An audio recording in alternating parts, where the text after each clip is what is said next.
नमस्कार। जी हाँ दोस्तों, खेसारी लाल यादव जी का फ़ैन होंगे तो हो जाइए तैयार, क्योंकि आप लोग के लिए खेसारी लाल यादव जी लेकर आए काफ़ी ब्लास्ट लेवल के गाने। तो उसी गाने के बारे में बात करेंगे। तो दोस्तों आप लोग को बता दूं, खेसारी लाल यादव जी का जो गाना आ रहा है काफ़ी ब्लास्ट लेवल का है। तो वीडियो में आगे बढ़ने से पहले वीडियो को एक लाइक और चैनल को सब्सक्राइब कर दिए। चलिए गाने के बारे में बात करते हैं। दोस्तों बता दूँ, गाने का नाम है लहर उठे। जी हाँ दोस्तों, इस गाने को खेसारी लाल यादव और प्रियंका सिंह ने गाए हैं।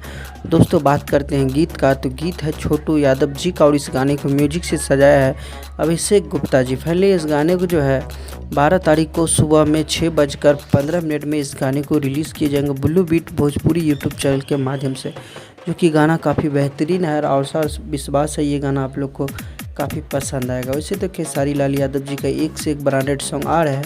और एक बड़ी खबर और है कि रात में जो खेसारी लाल यादव जी का फिल्म के बारे में बात करेंगे, सन ऑफ बिहार फिल्म आप लोग को कब देखने को मिलेगा और इसका ट्रेलर कब रिलीज हुआ। तो आज का वीडियो में बस इतना ही।